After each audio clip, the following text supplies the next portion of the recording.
We're about to start the biggest Joe project ever. If you're new here, I'm Kalyn, this is Joseph, and we've been full-time RVers for the past 6 years, and we love boondocking. We used to travel in a 20-year-old Jayco Designer with a minimal solar setup, but it allowed us to spend the majority of our time camping off-grid. But now that we've upgraded to the Brinkley 3515, it's time to go bigger. We're breaking down our off-grid setup into a two-part series. So first, the brains of the system, the batteries, the charge controllers, the inverters, etc. And then the power generating portion, which is the solar. And over the course of these two videos, we are gonna take you step by step through the process so that you can see what's involved in a project like this. Because if Joseph can figure this out, then you can too. It's true.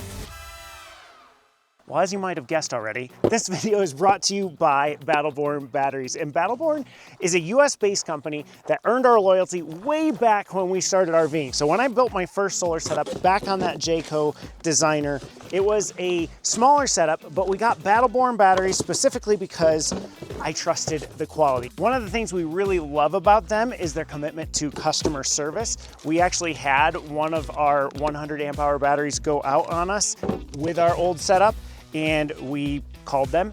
They sent us a package. We sent the battery back to them. They tested it, found out it was defunct, and sent us a brand new battery. And we were customers then. We weren't sponsored in any way by Battleborn. So that sort of customer service is something that is gonna keep me coming back again and again, on top of their high quality products. But what you might not know is that Battleborn sells a whole lot more than just batteries. They'll hook you up with charge controllers, distributors, servos, inverters, all the peripheral equipment you're gonna need to hook all that together. Plus, of course, your batteries. Basically, they've got almost everything you need to get your solar system up and running. And you probably noticed that this battery is a lot bigger than this one. And we're gonna tell you more about the exact setup that we're doing when we get everything installed. We should also mention that you still need to get the wires cut.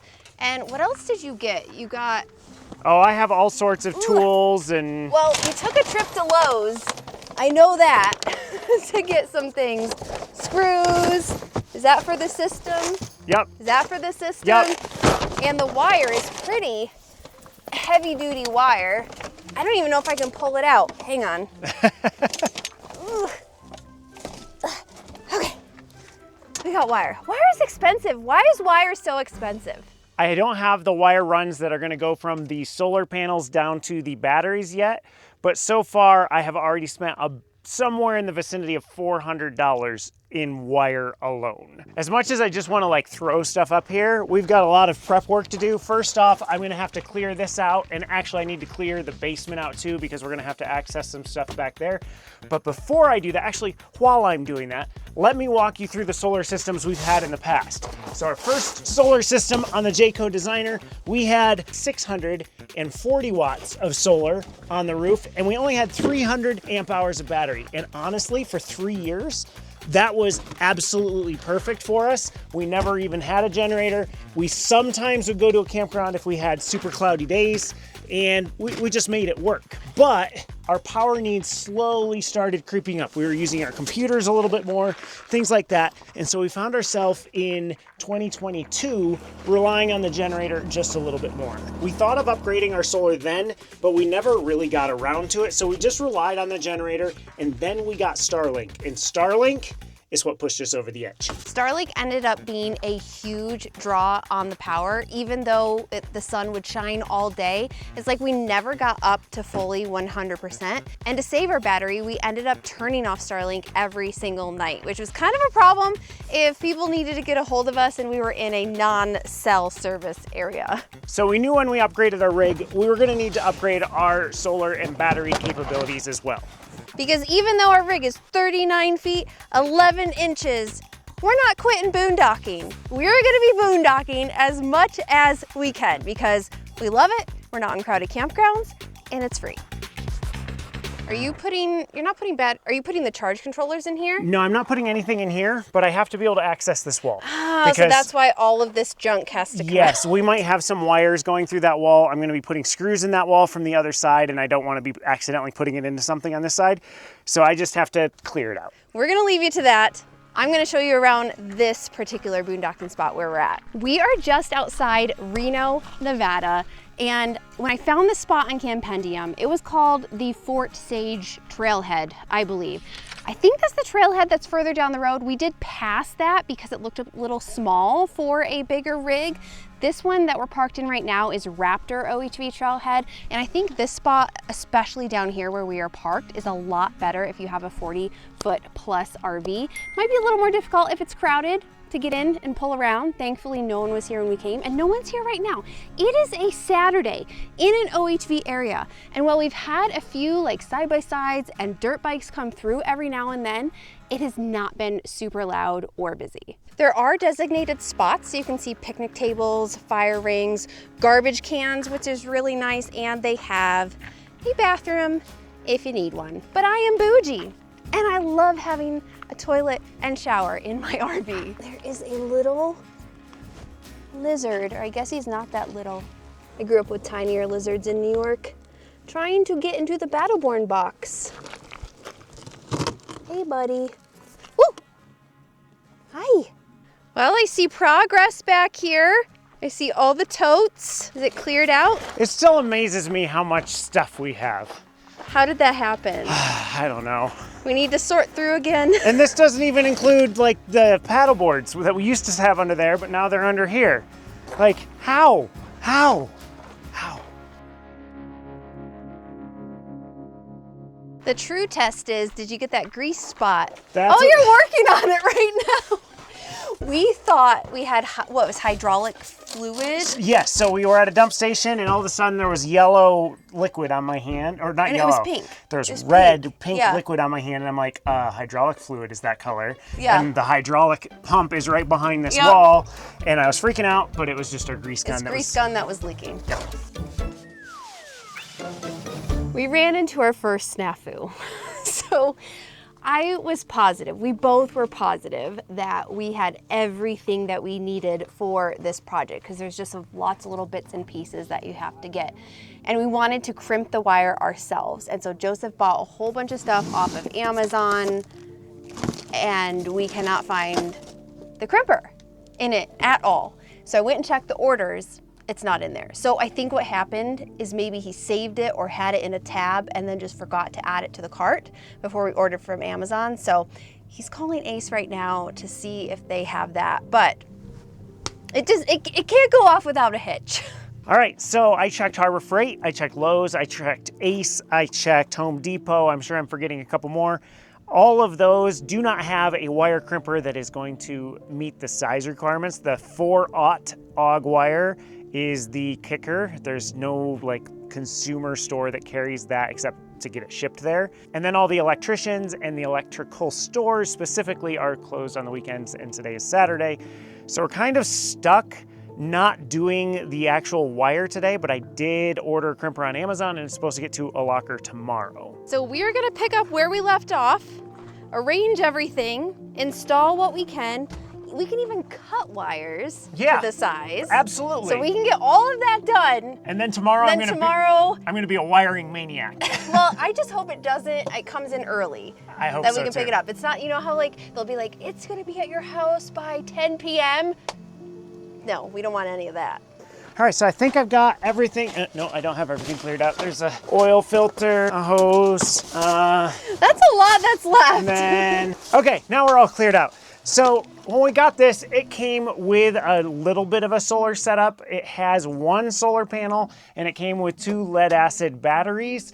Basically, that's just designed to run your fridge and lights when you're off grid. None of your outlets are gonna work or anything like that. So I'm not gonna go too deep in what we did to change it, but we did put 2 Battleborn lithium batteries in, and we stuck a little 1000 watt inverter that, as you can see, has this little janky setup that goes and plugs into the RV. It's a whole mess, but it works. If you want more information on that, we'll link a video that we actually installed that in.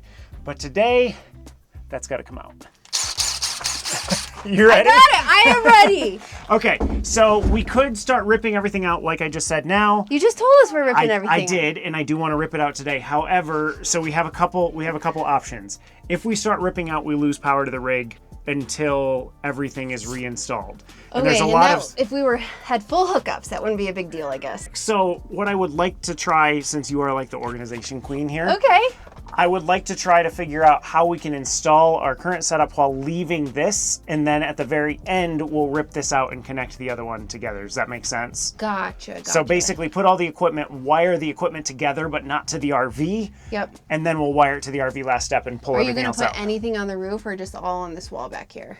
Well, that's what we got to figure out. Okay. This is my expertise. Here's the thing. We want to make this look a lot better than our last one. I don't think our last one was bad. I feel like you're hard on yourself with the way it looks, but Battleborn... No, the last one was bad because I had like 50 wires going onto a single positive and a single negative post. I did not have a bus bar. He was convinced the RV was going to break And down. I have told the current owners of the RV, they really should probably consider changing that because it's not the smartest way to do things. Plus I had wires going all over the place. It was a spaghetti nightmare. Continue. This is going to be better because also Battleborn provided us with a schematic. And they do that for all their customers. When you're buying stuff through them, they will help you figure out how you need to wire things and how it needs to be arranged. All right, so we'll stick our schematic right there. So basically, Kalyn, what we gotta do is we've gotta stick 3 batteries somewhere side by side, or you can actually stack them on top of each other. Then we've gotta stick 3 of these somewhere, 1 of these. We've got 1 of these that's gotta go somewhere, and I've got a switch. And the inverter And a has to switch. end up somewhere. And then that big honk, oh, hang on, I got one more. Then we've got this, and then we've got the inverter. And we can kind of use this to kind of give us an idea of where wires are going to and from places to know where you want to put them.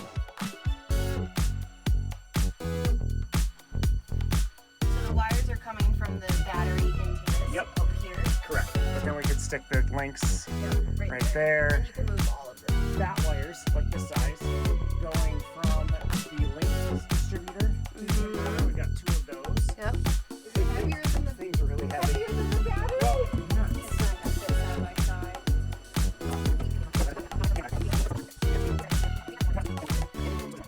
we think we have our setup figured out. I think so.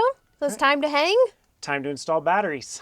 And if you're like, what is all that equipment for? Why do I need it? What does it do? We're gonna explain each piece as we install it. Starting with the batteries. It's a game changer. There are generally 2 types of batteries. There's a few subcategories among them, but there's your lead acid batteries and then your lithium batteries. The benefit to lithium over lead acid is lead acid you have to vent, and you can easily damage a lead acid battery if you take it down too far below 50%. So I look at a lead acid battery and I'm like, I feel like I don't have the actual capacity that it's saying that I have. Whereas a lithium, you can run it way down, and then usually the BMS, the battery monitoring system within the battery, will shut it off and prevent it from damage. So you get a lot more of your actual capacity from a lithium battery. So that said, we had 3 100 amp hour Battleborn batteries in our last rig, so we had 300 amp hours of battery.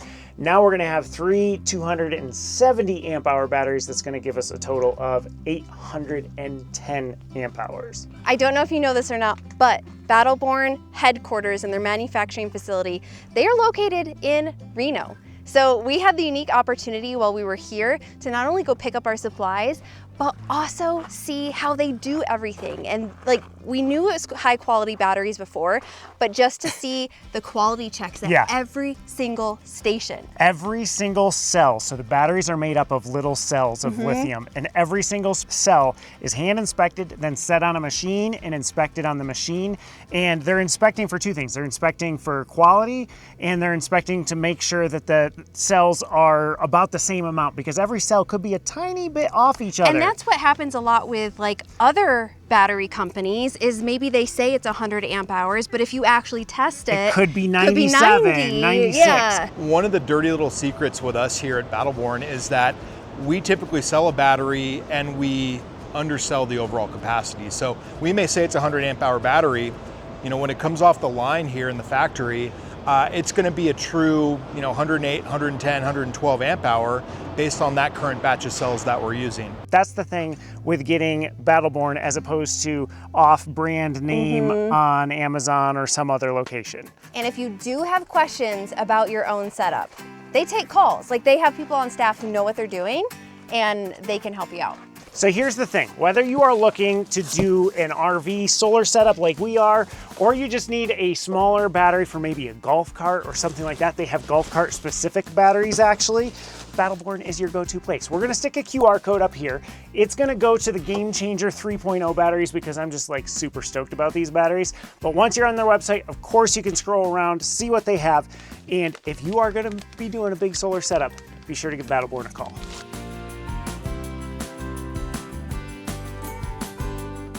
Before installing the batteries, I tried to figure out how much weight the front compartment floor could actually handle.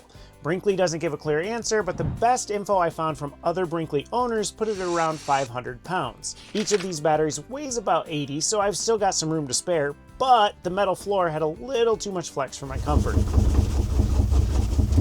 With that in mind, I decided to build a support frame out of aluminum angle iron. Once I measured and cut the frame, it was time to drill straight through the floor, and that's where, in Joe Project fashion, the day came to a grinding halt.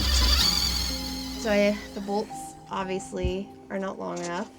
Yeah, where do I start? The things that have gone well is we built a good frame. The frame is solid. Yep. That's good. What hasn't gone well is, I'm not sure why, but I built all this template in so that everything fits in the L channel right. But when I drilled my holes through the floor, some of them don't match up perfectly, which is something I can correct, but it's still frustrating. But the bolt is the bigger issue because that's putting us at a standstill because I need to get this battery secured before I add the next one and the next one. This is Joe Projects. Like Joe Projects 101 right here is... We thought we were so prepared. I knew the project was going to run into some big snags, but this is just, it gets beyond frustrating. Yeah, and it's where I'm like, it's a demoralizer. It's where I'm like, why didn't we just pay somebody to install the solar? I have faith. I'm glad we're gonna get through this. I'm glad you have faith. I'm not at the level of the truck at the beet harvest. I can't right now. Okay. I think we pause, get stuff like put away as much as we can, and regroup, go to town, get all our stuff, start anew. We'll feel more fresh. I think the next time we tackle things. Yep.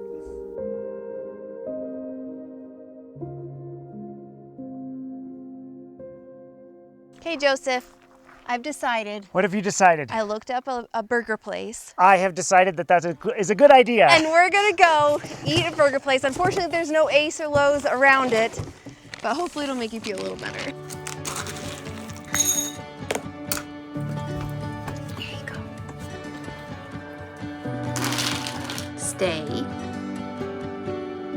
Okay, you can go.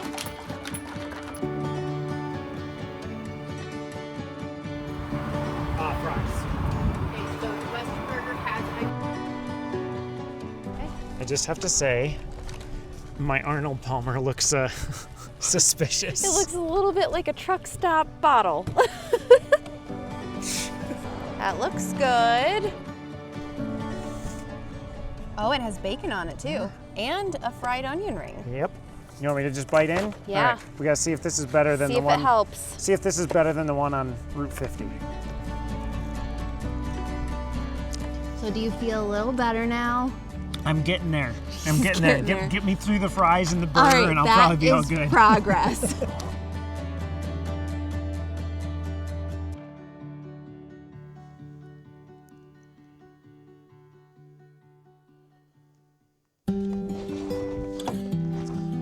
We've had the Brinkley now for just over a month, somewhere in there, and it's kind of a rite of passage, a boondocking rite of passage. This is the first time we've boondocked long enough that I've needed to put water in the tank. And so today, I'm gonna find out if the system I used to use with the Jayco is gonna work with the Brinkley as well. So I think what I wanna do is I wanna disconnect this hose, because this is just basically a reel that connects this to this. I wanna disconnect this, and then I want to, there's a little bit of water, not bad. Go out the hole, go out the hole! Okay, then I fabricated this little thing. I just grabbed PVC pipe, hose bits, made a clamp to clamp it on there. Basically, I needed a hose that was sturdy enough that wasn't gonna collapse when stuff was suctioned, but I needed something stiff enough that I could bounce up and down to kind of get siphon action going to help the suction into the RV. So I'm gonna throw that in there, hook this up here. I'm gonna turn the pump off. Switch this to siphon, sanitize to tank via pump. That's what I want. So we're gonna turn that way, that way, that way to match all of those up. We're gonna turn the pump on. I really hope this works because we are officially out of water. We ran out of water this morning, so if this doesn't work, I have to come up with a plan B, and I don't have time for a plan B. So here we go. It's pumping.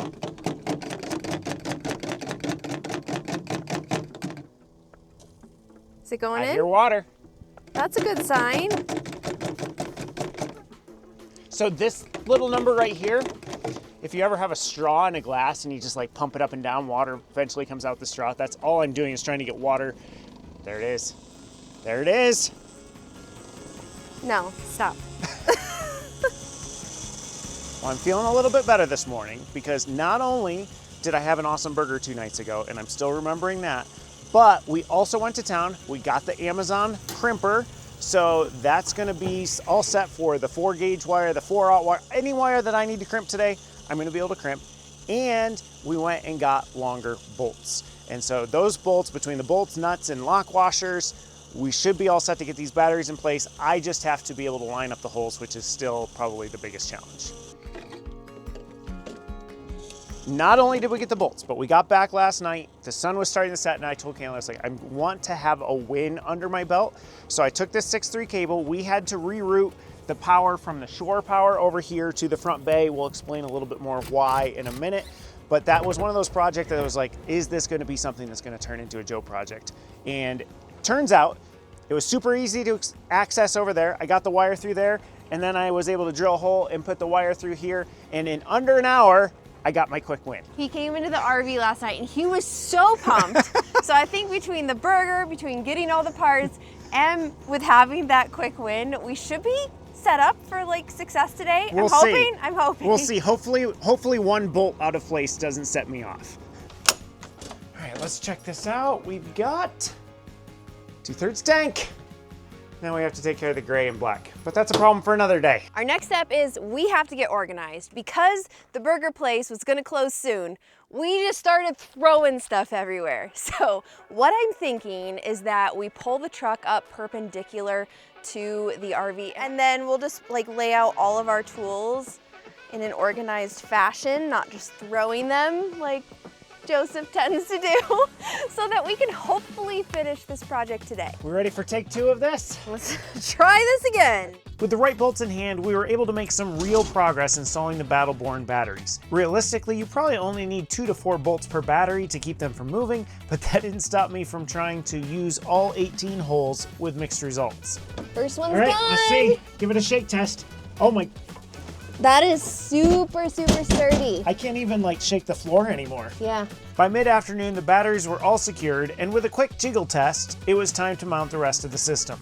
This Victron 3000 watt multi-plus inverter charger manages the power between shore power, solar, and the rig's 110 volt system. It automatically switches between sources to keep everything up and running. The Lynx distribution system is basically the wiring hub. It ties everything together and protects each circuit with individual fuses. Then we hung the charge controllers. These take the unpredictable power from the solar panels, regulate it, and safely charge the batteries, preventing overcharging and damage.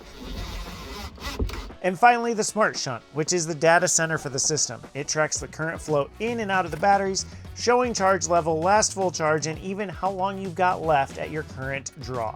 With all of this hung, we were so close to the end of this install, but with the sun starting to set, we knew that our one-day project was headed toward day 3. We are entering our third and hopefully final day of this project. What's this hopefully nonsense? Today's the final day. I just don't want it to go into day 4 because I'm starting to get over it. But today we're gonna tackle the wires, and that's the last thing we have to do. Is this all of our little wiring? These are all the little wires that are gonna go for the smart stuff, like the Bluetooth connectivity and things like that. We're gonna do that last. We're gonna hook up all the meaty actual power wires first.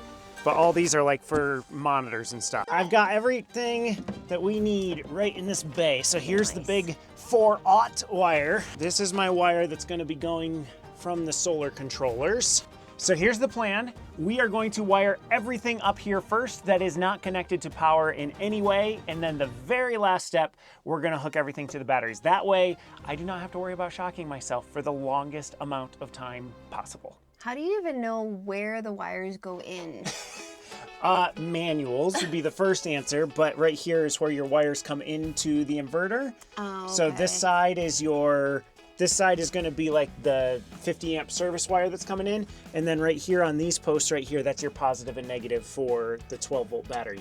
And why don't we start with the inverter? Let's run our 4-aught wire from here to the link system. Now this wire is loads of fun to work with. That was sarcasm. To this screw. Yay! One done.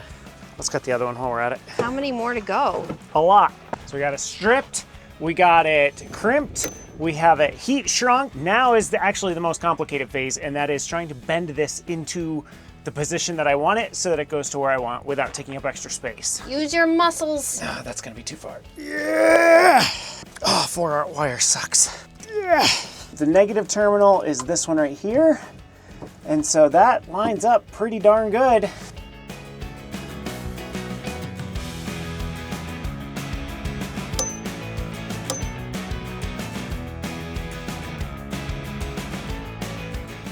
I love how my little food storage containers have suddenly become holding containers.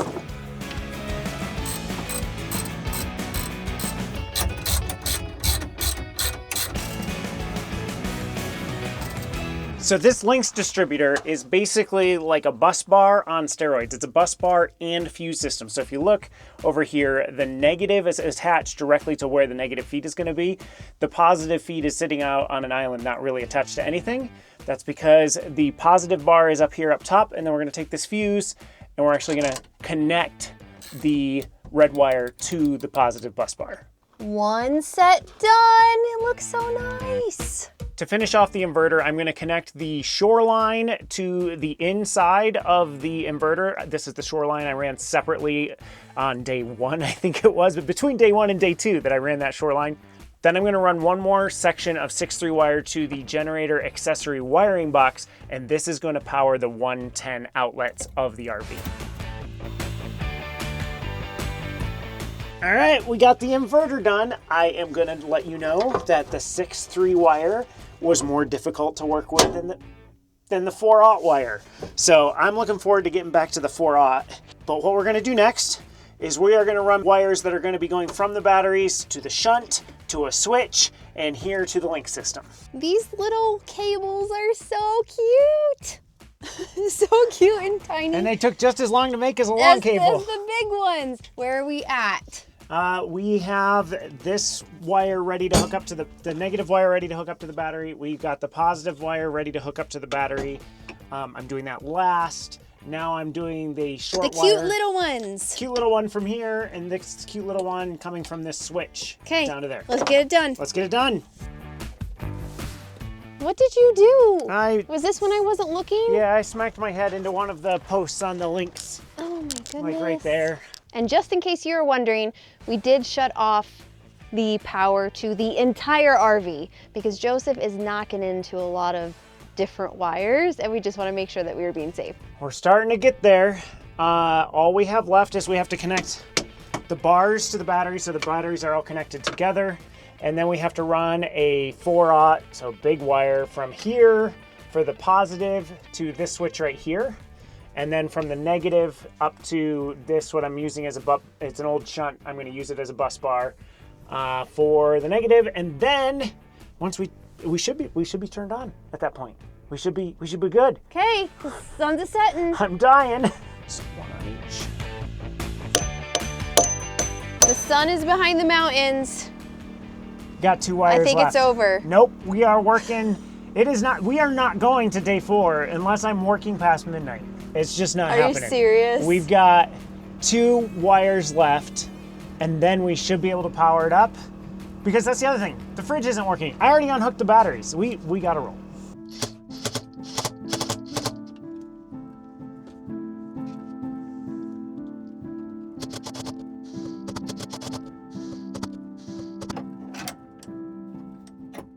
All right, we got this tightened all the way down. It's all attached. Everything's tight, and we're ready to start throwing switches.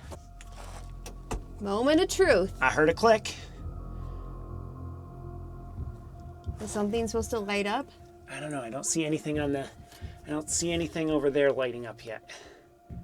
What if I turn something on in the RV? Well, let me turn on the 12 volt system and see what happens there.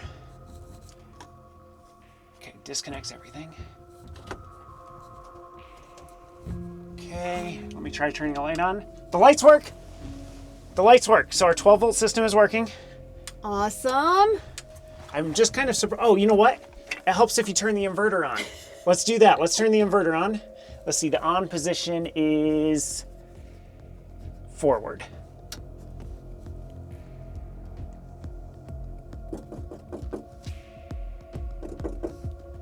I don't see lights yet. I don't see any lights yet. Let me turn lights off. Huh. What did we do wrong? Let's see what's going on inside. Okay, we're almost there. We've got power. 12 volt is working. Now what about the 110? It is not, because so our inverter is still not working. I must have wired something wrong. So now we got to figure that out. Or I gotta power cycle it again. Let's try that. Okay, so I looked at this and I think I read it the wrong way. I think I switched it to charger only, which there's no power coming in, so it's not gonna charge. So I'm just gonna switch this the other direction. I saw a light. Sunlight. Why is it saying overload?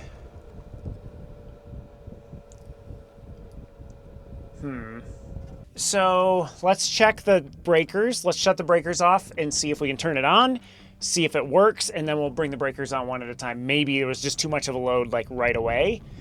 It seems odd that that would be the case for a 3,000 watt inverter, but what do I know? It's a Joe project. Everything's off. Okay.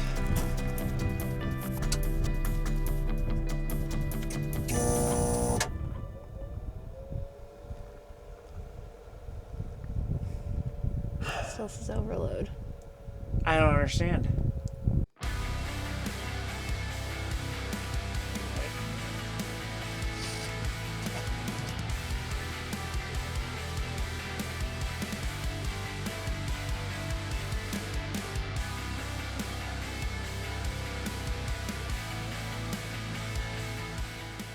Oh, would you look at that? There's a generator accessory wiring section back here, and the wires are just sitting here. They're not connected? They're not connected to anything. So we have to disconnect the 50 amp shoreline from the panel box and connect this. So this is what I get to deal with next. Here's the generator accessory box right there.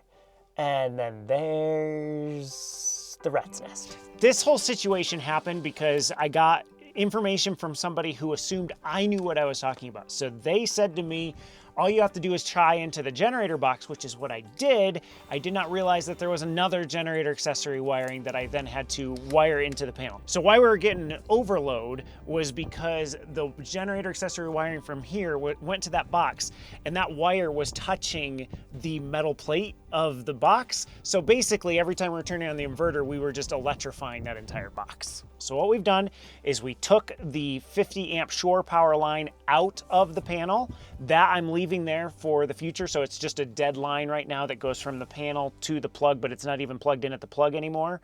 But in the future, I'll be able to put that back together if I ever want to get this back to the factory settings.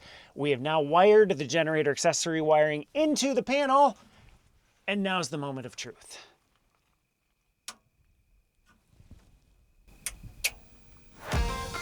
Whoa! It's green!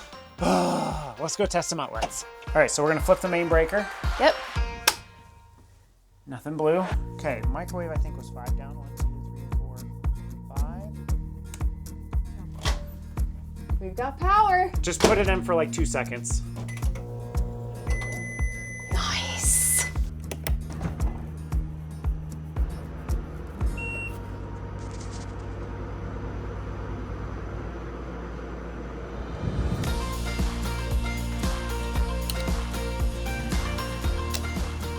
Wow, was that a project?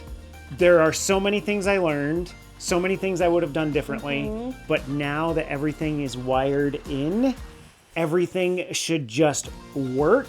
We don't have to like finagle the wire, the extension cord around, and we shouldn't have to do the generator. Actually, no, we still have to do the generator because we don't have solar. But right, that's coming. That is why you should mash that subscribe button like right now, because the next video, we are putting a whole bunch of solar on this roof so that we can actually charge the new batteries, and we're gonna have help. And if you're curious how much all of this costs, we're gonna share at the end of the next video the retail value of everything that we have done to the rig. We'll see you next Friday. I'm going to bed.